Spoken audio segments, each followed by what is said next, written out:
Assalamualaikum warahmatullahi wabarakatuh. Perkenalkan, nama saya M. Dias Sarasta dari kelas AKP 5B. Di sini saya akan menyampaikan tentang bukti audit. Langsung saja kita masuk ke CEO mengakui pemalsuan dokumen untuk menutupi kebohongan selama 20 tahun. Russell Wassendorf, CEO Park Rhine Financial Group, ditemukan tak sadar diri pada akhir minggu itu. Investigator menemukan $215 juta uang pelanggan telah hilang.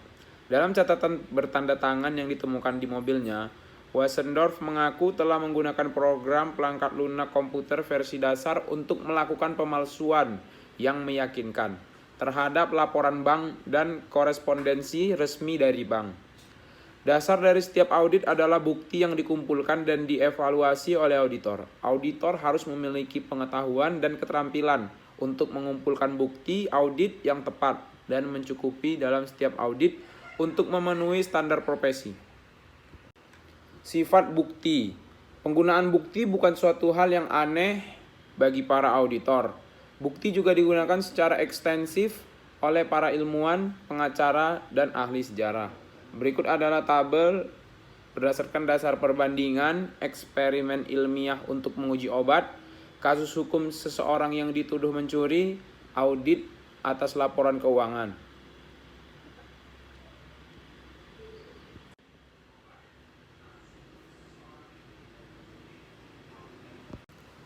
Keputusan bukti audit. Keputusan penting yang dihadapi para auditor adalah menentukan jenis dan jumlah bukti audit yang tepat, yang diperlukan untuk memastikan bahwa laporan keuangan telah disajikan secara wajar.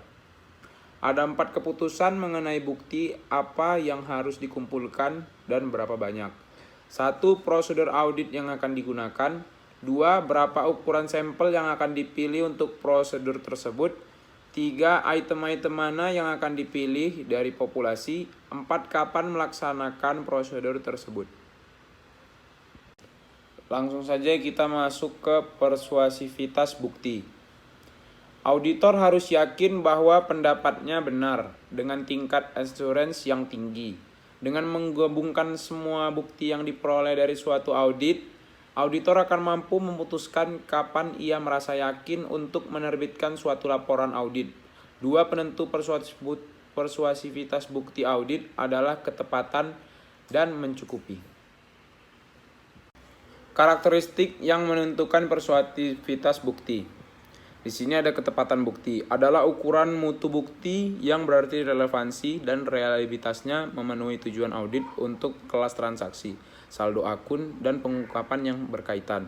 Jika suatu bukti dianggap sangat tepat, maka akan sangat membantu dalam meyakinkan auditor bahwa laporan keuangan telah disajikan secara wajar. Ada juga relevansi bukti. Bukti audit harus berkaitan atau relevan dengan tujuan audit yang akan diuji oleh auditor sebelum bukti tersebut dianggap tepat. Sebagai contoh, anggaplah auditor prihatin bahwa klien belum menagih pelanggan atas barang yang dikirim atau tujuan transaksi kelengkapan. Jika auditor memilih sampel dari salinan faktur penjualan dan menelusuri setiap salinan tersebut ke dokumen pengiriman terkait, bukti tersebut tidak relevan dengan tujuan kelengkapan sehingga bukan merupakan bukti yang tepat untuk tujuan tersebut.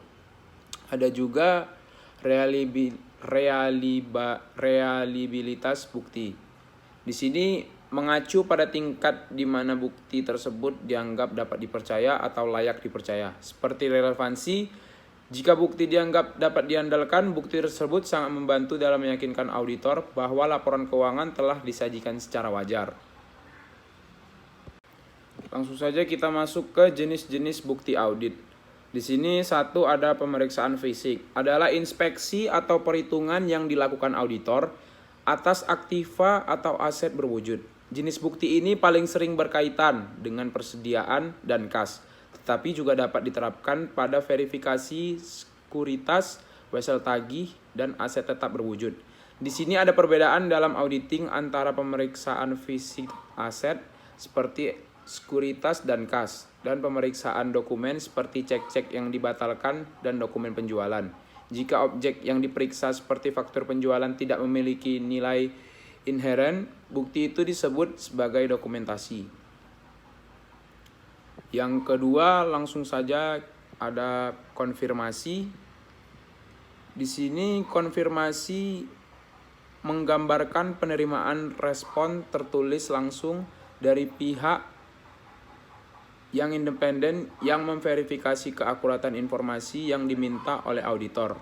Responnya dapat dalam bentuk kertas atau elektronik seperti akses langsung auditor ke informasi yang dimiliki pihak ketiga. Yang ketiga ada inspeksi. Adalah pemeriksaan oleh auditor atas dokumen dan catatan klien untuk mendukung informasi yang tersaji atau seharusnya tersaji dalam laporan keuangan. Dokumen yang diperiksa oleh auditor adalah catatan yang digunakan klien untuk menyediakan informasi bagi pelaksanaan bisnis dengan cara yang terorganisasi, yang bisa juga dalam bentuk kertas, bentuk elektronik, atau media lain. Yang keempat ada prosedur analitis.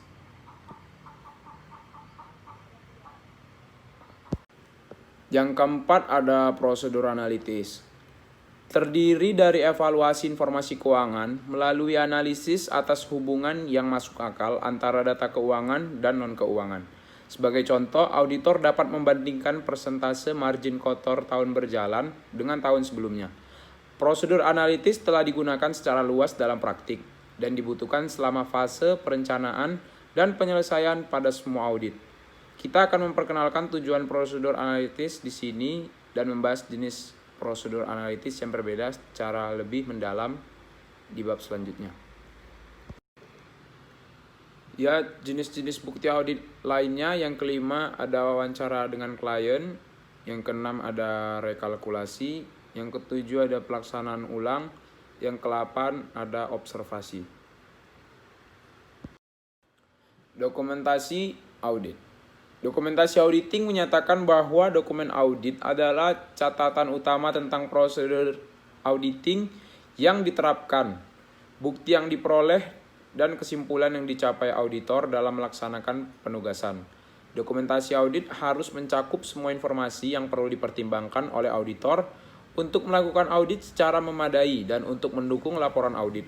Dokumentasi audit juga dapat dianggap sebagai kertas kerja, meskipun semakin banyak dokumentasi audit yang diselenggarakan dalam film terkomputerisasi.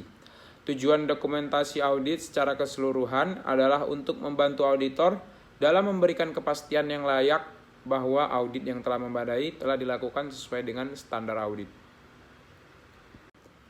Dokumentasi audit yang berkaitan dengan audit tahun berjalan memberikan ada dasar bagi perencanaan audit. Jika auditor akan merencanakan audit yang memadai, informasi tentang referensi yang diperlukan harus tersedia dalam file audit. File itu meliputi bermacam informasi perencanaan sebagai informasi objektif tentang pengendalian internal, anggaran waktu untuk masing-masing area audit, program audit, dan hasil audit tahun sebelumnya. 2. Catatan bukti yang dikumpulkan dan hasil pengujian. Dokumentasi audit adalah sarana utama untuk mendokumentasikan bahwa audit yang memadai telah dilaksanakan sesuai dengan standar auditing. Jika muncul kebutuhan, auditor harus memperlihatkan kepada lembaga pembuat peraturan dan pengendalian bahwa audit telah direncanakan dengan baik dan diawasi secara memadai. Bukti yang telah dikumpulkan telah tepat dan mencukupi, dan laporan audit tepat dengan mempertimbangkan hasil audit. Yang ketiga ada data untuk menentukan jenis laporan audit yang tepat. Dokumentasi audit menyediakan sumber informasi yang penting untuk membantu auditor dalam memutuskan apakah bukti yang tepat dan mencukupi telah dikumpulkan guna menjustifikasi laporan audit berdasarkan situasi tertentu. Data yang ada di dalam file memiliki kegunaan yang sama untuk mengevaluasi apakah laporan keuangan telah disajikan secara wajar berdasarkan bukti tersebut. Yang keempat ada dasar bagi review oleh supervisor dan partner. File audit adalah rangka referensi utama yang digunakan oleh supervisor untuk mereview pekerjaan asisten. Review yang cermat oleh supervisor juga memberikan bukti bahwa audit telah diawasi secara memadai. Dokumentasi audit harus menunjukkan siapa yang melaksanakan pekerjaan audit, tanggal pekerjaan itu dilaksanakan, dan siapa yang mereview pekerjaan itu. Isi dan organisasi file audit. Ada laporan keuangan dan laporan audit, neraca saldo berjalan, ayat jurnal penyesuaian, kewajiban kontingen, operasi, kewajiban dan ekuitas, aset, prosedur analitis, dan pengujian, pengendalian, dan pengujian substansi. Di isi dan organisasi file audit ada file permanen dan file tahun berjalan. Di file permanen meliputi hal-hal berikut, yaitu ada kutipan atau salinan dari dokumen, analisis akun tahun-tahun sebelumnya, informasi yang berhubungan dengan pemahaman atau pengendalian internal, hasil prosedur analitis dari audit tahun sebelumnya. Di file tahun berjalan ada program audit, informasi umum, dan neraca saldo berjalan. Itu saja yang dapat saya sampaikan. Lebih dan kurangnya mohon maaf. Sekian dari saya. Wabillahi taufiq wal hidayah. Assalamualaikum warahmatullahi wabarakatuh.